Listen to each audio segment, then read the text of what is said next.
Pour tout vous dire, il arrive des fois qu'elle arrive et que j'ai beau tout faire, tout dire, pour la faire partir, elle reste là. En fin de compte, je me demande même si elle ne serait pas là un peu tout le temps. Tristesse est là. Je te déteste. Je te déteste. Je te déteste. Qui a écrit ces paroles?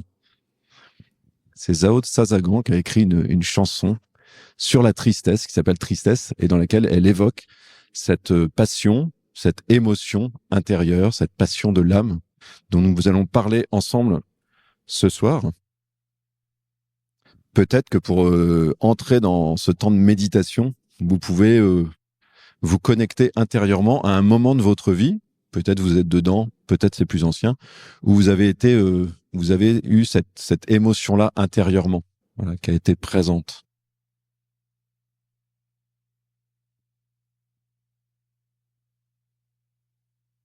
Une tentation, peut-être, c'est que face à cette émotion qui est quelque chose de douloureux, d'assez pénible, il y a tout de suite en nous un mouvement on pourrait dire de recul, une tentation un peu de la voir comme exclusivement négative et de la rejeter ou de fuir cette émotion, cette passion. Et donc la première étape à laquelle peut-être nous sommes invités dans la ligne de certaines sagesse philosophique, aussi de la sagesse chrétienne, c'est de repérer et de nommer cette passion. C'est peut-être la première étape que nous avons à vivre. La repérer parce que je peux être triste sans tout à fait m'en rendre compte. Il y a des formes de tristesse qui sont comme un voile ou comme un brouillard ou comme une nappe un peu qui est là et qu'on ne nomme pas tout à fait. Vous voyez, pour ceux d'entre nous qui ont perdu un être cher déjà, il y a un écart entre la violence des premiers jours. Là, hier, quelqu'un m'a annoncé la mort de son père. Vous voyez, elle a dit, là, j'ai pris comme un coup de glaive, quoi, dans le cœur. C'était pas inattendu, et puis c'était un vieux monsieur. Donc là, cette tristesse-là, c'est pas la même que celle au bout de 8 mois de deuil, qui peut être, vous voyez, quelque chose de plus diffus, qu'on identifie moins, qui est moins saillant, moins violent, mais qui peut être comme une chape, un peu comme un voile très présent. Une grisaille. Et donc, que ce soit net ou diffus, cette émotion, cette passion, il est bon aussi de pouvoir la nommer. Nommer cet état affectif qui nous habite à tel ou tel moment. La nommer pour moi, c'est-à-dire m'entendre dire « je suis triste ». Il y en a parmi nous pour qui ça peut être difficile, rien que cette étape-là, de se le dire à soi-même. Et c'est bon. Et puis, donc, le reconnaître, et aussi parfois pouvoir le reconnaître ou le dire devant d'autres. Et les amis ou l'ami de cœur peut être là pour ça, pour celui qui est capable dans ces moments-là aussi d'entendre une parole de « je suis triste ». Voilà une première étape, repérer et nommer. Une deuxième étape à laquelle nous sommes invités, comme pour d'autres passions de l'âme, c'est à accueillir cette tristesse. Mais lorsqu'une passion est nommée, lorsque cette tristesse, je peux la nommer, eh bien, il est bon, on pourrait dire, de l'éprouver. Elle est là. C'est ce qu'il y a dans la chanson de Zhao. Elle est là. C'est en moi. Vous voyez, le terme passion, en latin, il vient du mot pâtir, qui veut dire je suis passif. C'est-à-dire c'est quelque chose qui m'arrive sans que je le décide. Je peux pas d'un claquement de doigts, décider que je ne suis plus triste comme je peux décider de me lever de ma chaise. Et donc, vous voyez, quand je parle d'accueillir cette passion, ça veut dire consentir au réel. C'est-à-dire que dans notre humanité, nous sommes ainsi faits que il y a dans notre psychisme, dans notre âme, des passions, ces mouvements. Et quand ils sont là, eh bien, il faut d'abord, vous voyez, les accueillir tels qu'ils sont. Repérer, nommer, accueillir, éprouver et consentir au fait que, en moi, dans mon humanité, il y a une passivité. Je peux pas tout contrôler. C'est aussi dans la chanson. Je contrôle tout. Et puis en fait, non, je contrôle pas tout. Et c'est peut-être une bonne nouvelle d'accepter cette part de notre être qui n'est pas hyper contrôlant. Troisième étape, il y a un temps pour écouter. J'accueille, c'est-à-dire que je laisse résonner en moi cet état affectif, je le reconnais et je le laisse résonner, et je l'écoute. Troisième étape. C'est-à-dire qu'une émotion, c'est vrai des autres émotions, c'est vrai de la haine, c'est vrai de la colère, c'est vrai de la joie, c'est vrai du désir. Chaque passion me révèle quelque chose sur moi-même, me dit quelque chose. Et d'une manière particulière, la tristesse me parle de la perte d'un bien ou de l'absence de quelque chose de bon que je cherche à atteindre. Donc par excellence, évidemment, quand il y a la perte d'un être cher, c'est cette passion-là qui est présente.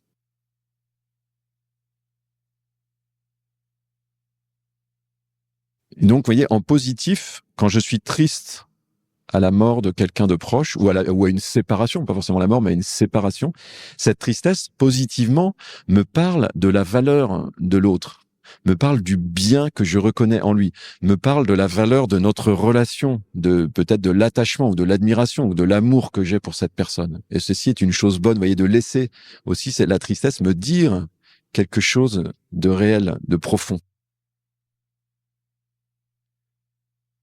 Cette troisième étape, elle est importante et il n'est pas rare en fait que nous ne prenions pas ce temps-là à un moment de dire qu'est-ce que cette émotion me révèle de ma manière de fonctionner, mais aussi de ce que je vis et du bien que j'ai perdu peut-être ou qui n'est pas là et auquel j'aspire. Et puis dans ces premières étapes, une quatrième, me semble-t-il, c'est il y a un temps pour écouter la tristesse et il y a un temps pour laisser la tristesse, on pourrait dire, produire ses fruits. Ça peut paraître un peu étonnant, mais si nous entrons dans cette, on pourrait dire, intelligence anthropologique, c'est-à-dire au sujet de nous-mêmes, de qui est l'homme, cette intelligence que une émotion en soi, elle est bonne au point de départ, eh bien, nous pouvons réaliser que c'est une émotion, c'est une certaine énergie dans notre psychisme qui peut produire des effets positifs. Et je vais en nommer quelques-uns. Et chacun de nous peut, vous voyez, se dire, tiens, la tristesse que j'éprouve en ce moment au sujet de ceci ou de cela, de tel événement qui m'est arrivé, de quoi me parle-t-elle? Et puis ensuite, est-ce que je vais lui laisser peut-être produire un fruit positif, un fruit de vie? Alors le premier, je l'ai déjà nommé, le premier fruit positif, c'est de se confronter à la réalité. Vous voyez, en subissant quelque chose, je me confronte aussi au réel. Vous voyez, l'émotion de la tristesse me pousse à entrer dans un processus de deuil, par exemple. Un deuxième effet positif de la tristesse, c'est que ça peut créer en moi, vous voyez, d'éprouver cette forme de fragilisation intérieure peut me rendre attentif, plus sensible à des personnes qui elles-mêmes éprouvent ou sont dans la tristesse. Vous voyez, il y a une capacité d'empathie et de compassion qui peut être un fruit positif d'un moment où j'ai vécu moi-même une tristesse forte. Un autre fruit peut être en lien avec ce que j'ai évoqué, de laisser l'émotion me révéler quelque chose. Vous voyez, c'est l'émotion, si je prends le temps de la regarder, de l'analyser, elle m'aide à faire un travail sur moi, à mieux me connaître. Vous voyez, un travail d'introspection. Vous voyez, elle va favoriser cette réflexion personnelle. C'est un peu le but de cet événement que nous proposons ici. Vous voyez, c'est de nous aider à entrer dans notre intériorité, dans la richesse de notre vie intérieure. Parce que parfois, nous court-circuitons, nous nous occupons, vous voyez, à faire des choses. Nous ne prenons pas le temps toujours d'entrer en nous-mêmes. Et donc, un fruit positif de cette émotion de la tristesse, c'est qu'elle peut me convoquer à dire, j'apprends à mieux me connaître. À quel bien est-ce que je suis attaché? Voilà, ça me fait apparaître des choses que peut-être je n'avais pas tout à fait perçues. Un quatrième fruit que peut produire, je pense, la tristesse, c'est parfois je vais m'apercevoir que je suis triste parce que j'étais attaché à quelque chose, mais peut-être qui n'est pas un si grand bien. Et donc, vous voyez, il arrive que je puisse prendre un certain recul et que je puisse me dire, au fond, cette tristesse, elle est peut-être une invitation à me détacher de quelque chose à quoi j'étais attaché et qui n'est pas si précieux ou si utile dans ma vie. Finalement, c'est peut-être pas ça que je veux chercher comme bien supérieur ou élevé. Et en ce sens, ça peut aussi déboucher, vous voyez, sur une volonté un peu de changer moi-même, de rechercher peut-être d'autres valeurs, des valeurs plus élevées. Ça peut être un 5e fruit de la tristesse. Voilà pour les étapes un peu, on pourrait dire, les premières étapes positives à vivre, nommer, repérer, accueillir, écouter, et puis laisser la tristesse produire des effets positifs. Néanmoins, cette tristesse, elle n'est pas faite pour durer indéfiniment. Et donc, l'énergie, vous voyez, qui est libérée, qui est présente dans cette émotion, elle doit habituellement déboucher sur un changement intérieur ou bien sur une certaine décision. Et si la tristesse devient dure trop, on pourrait dire, c'est qu'en général, il y a quelque chose qui dysfonctionne. Et c'est là où chacun de nous est appelé à avoir un discernement. Vous voyez, autant je pense qu'il est bon de savoir accueillir l'émotion quand elle émerge en nous, quand elle vient en nous, et ne pas vouloir l'éviter à tout prix. Autant il est bon aussi de discerner le moment où elle prend trop de place et où ça veut dire qu'elle n'a pas été gérée, c'est pas un très beau mot, qu'elle n'a pas été recueillie et conduite vers ce qu'elle pouvait produire. Donc, ça serait une 5e étape, c'est de repérer le moment où ça dysfonctionne. C'est-à-dire que le moment où, en fait, ma tristesse n'est plus à sa place. Je nomme 3 dysfonctionnements possibles que je repère. Il y en aurait peut-être d'autres. Je pense qu'un premier dysfonctionnement, c'est lorsque la tristesse devient invasive. Vous voyez ? Tristesse, elle est là sur quelque chose, mais parfois, elle va venir occuper tout le champ intérieur. Elle va prendre toute la place mentalement. Et le risque, c'est qu'à un moment, ça va me paralyser, ou bien ça va fausser mon jugement, et donc me faire prendre des mauvaises décisions. Vous voyez, je vois tout à travers cette espèce de filtre gris qui va teinter négativement même les bonnes choses qui m'arrivent. Et c'est ça le risque à un moment. C'est que si j'ai ce voile-là qui s'installe, cette tristesse qui devient invasive, et bien même les événements positifs, ils vont être comme abîmés, ils vont être comme regardés négativement. Voilà. Et donc je vais tout voir avec ce prisme-là. Je pense que c'est des choses qui nous arrivent. Parfois, tout à coup, on prend le recul de se dire qu'en fait, je vois tout négativement, quoi. Premier dysfonctionnement, tristesse invasive qui prend trop de place.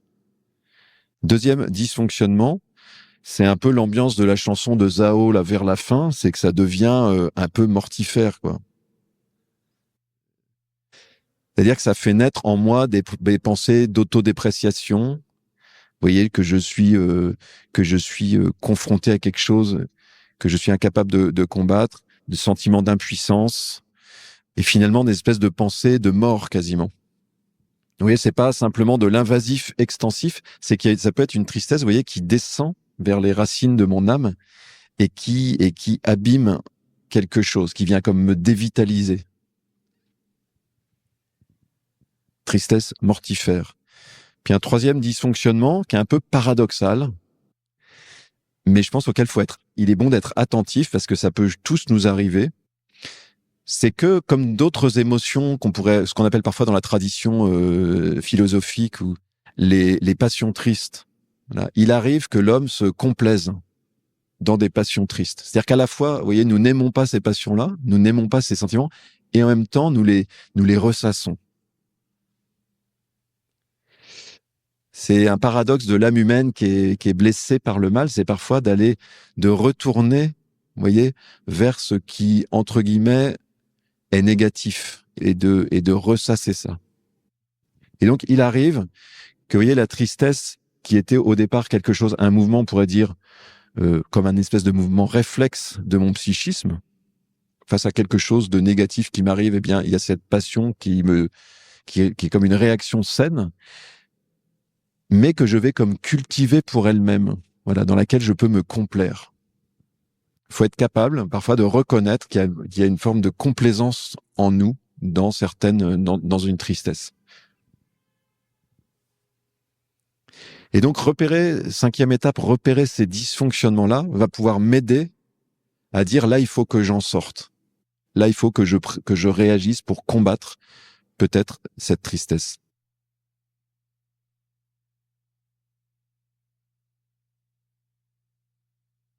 Pour combattre, je peux donner quelques armes qui peuvent exister. La première, c'est celle que je viens d'évoquer, qui est déjà une arme. En fait, c'est de nommer qu'il y a quelque chose de dysfonctionnel. Vous voyez, de pouvoir dire ceci ne va pas. Cette tristesse-là n'est pas bonne. Vous voyez, la tristesse dans laquelle je suis entré n'est pas bonne. Une deuxième arme, c'est de décider, de nommer le positif. Vous voyez, là où vous dites, il y a un voile de tristesse qui recouvre tout, je vais lever le voile et pouvoir nommer des bonnes choses qui m'arrivent, même s'il y a la tristesse qui est encore présente. Voilà. Ou alors démasquer les pensées négatives qui sont comme le fruit de cette tristesse qui gagne. Les démasquer et les repousser. Et puis, en lien avec ce que j'ai évoqué tout à l'heure, une autre arme, ça peut être dire de prendre la décision de me détacher de certaines choses. Oui. Ça peut être une arme pour combattre la tristesse qui m'a gagné. Et puis, il y a deux armes extérieures. La première, c'est de se laisser aider par d'autres personnes. Et la dernière, c'est aussi de se laisser aider et soutenir par Dieu.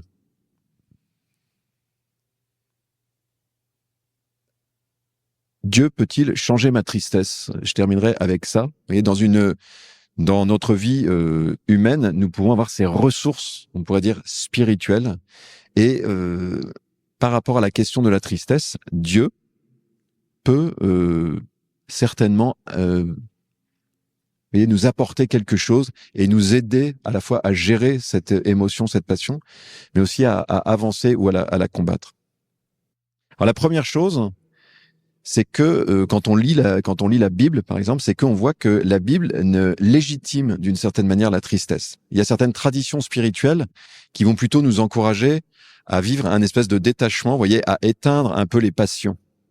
Et quand on lit la Bible, c'est pas à ça que nous sommes conviés, puisque, alors en particulier quand on lit la vie de Jésus, on voit que Jésus, qui pour un chrétien est comme un modèle de vie, Jésus lui-même, on nous dit, a pleuré sur la mort de son ami Lazare. Jésus a pleuré, vous voyez, ou a été dans la tristesse en voyant que les personnes n'accueillaient pas son message. Et il a évoqué cette tristesse. Et Jésus a même une formule où il dit, face à la mort qui se profile pour lui, et vous voyez, à la perspective de la mort, il a dit, mon âme est triste à en mourir. Donc il a été, à certains moments de sa vie, comme touché par une tristesse très très profonde face aux souffrances qui se dessinaient.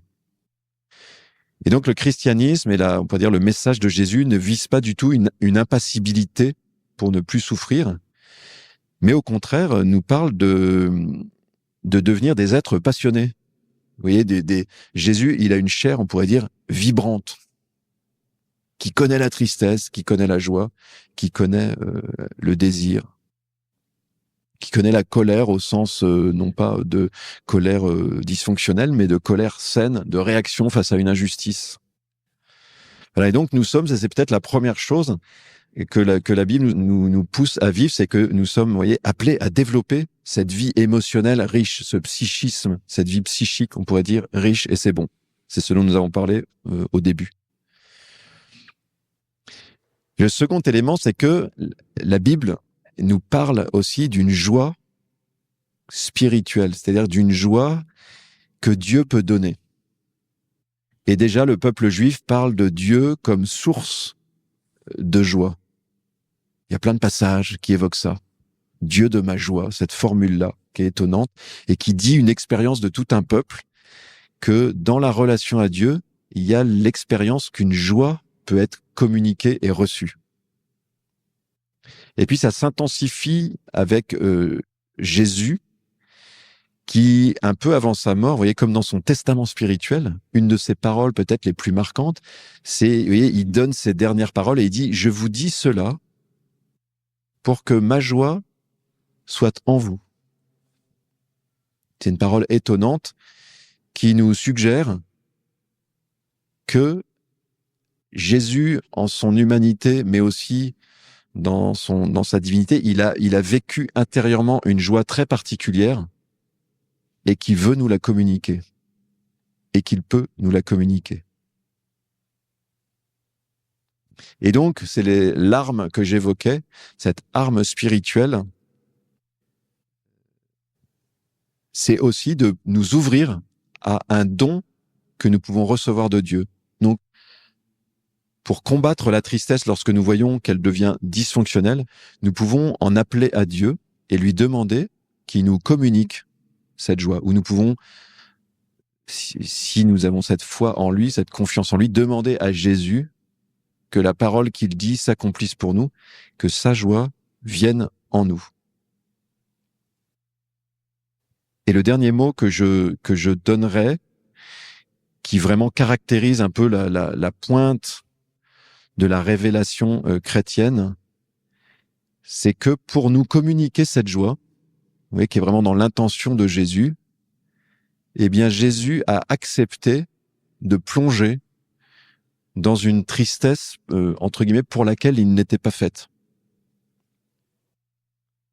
C'est quelque chose d'assez étonnant, mais qui nous dit des choses, enfin, qui nous fait comprendre. Vous voyez, à partir d'une passion simple, on peut comprendre quelque chose de très profond sur qui est Jésus. C'est-à-dire que lui-même est venu vivre au milieu de nous les émotions, la vie humaine, les émotions humaines, mais il a pris sur lui une tristesse qu'il aurait pu éviter. C'est un passage du Nouveau Testament qui dit « Renonçant à la joie qui lui était promise, il s'est abaissé. » C'est vraiment le mystère de la figure ou de la personne de Jésus, c'est que pour nous donner cette joie surnaturelle, lui, il a accepté de plonger dans une tristesse qui n'était pas pour lui normalement. Et donc, nous pouvons aussi, à certains moments, si nous entrons un peu dans la méditation, dans ce regard sur Jésus, nous pouvons aussi demander à Jésus de prendre sur lui et d'enlever notre tristesse, parce qu'il a voulu prendre sur lui comme un surplus de tristesse. Il l'a fait et il peut le faire.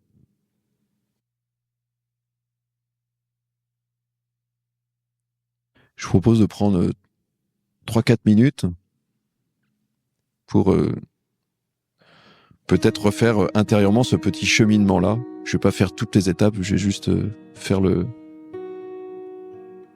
une petite synthèse. Alors revenez peut-être à l'événement auquel vous vous êtes connecté, voyez, à un moment de votre vie où vous avez éprouvé une tristesse, et j'allais dire plus encore si en ce moment, voilà, il y a quelque chose qui vous attriste. Peut-être ça peut être une grande tristesse, ça peut être une tristesse plus diffuse ou une tristesse plus légère.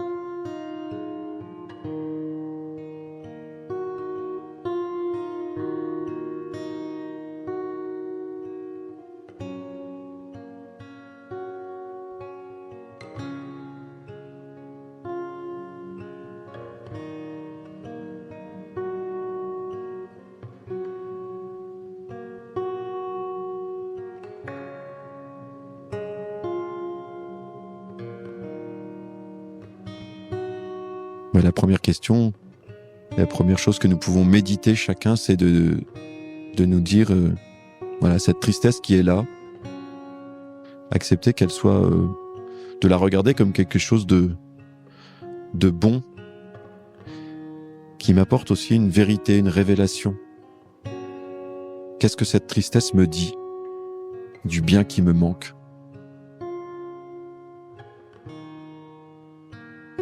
Quel est le bien que j'ai perdu ? Quel est le bien qui est absent de ma vie, que je cherche ?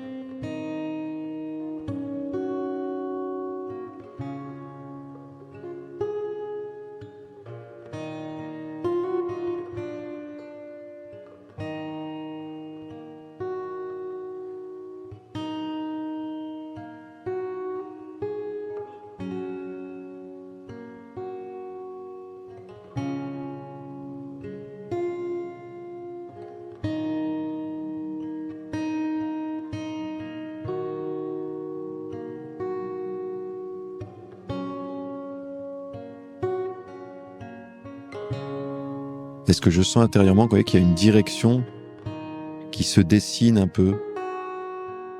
Que je sens que cette émotion, elle m'ouvre à quelque chose. Soit elle m'ouvre aux autres, à la compassion, soit elle m'ouvre à entrer en moi-même davantage.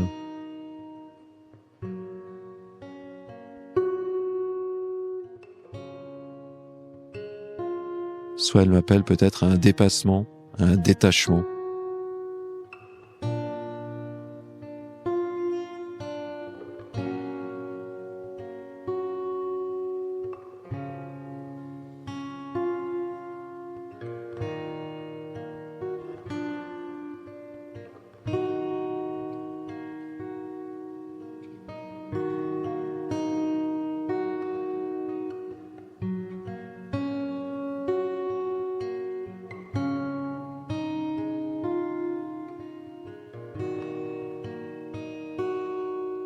Et peut-être chacun de nous peut, si nous sentons une direction, il y a peut-être une décision à prendre par rapport à ça.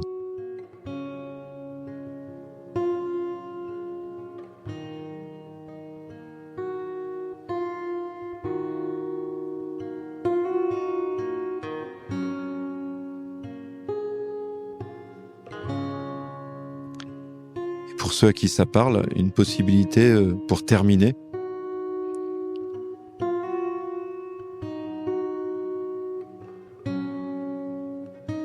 c'est aussi de vous ouvrir à ce que Dieu peut vous donner.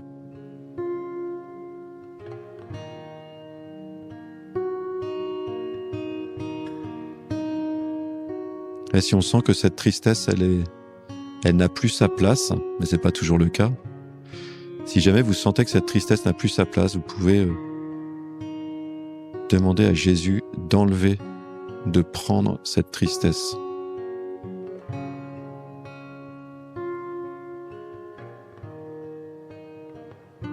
Et de vous donner sa joie.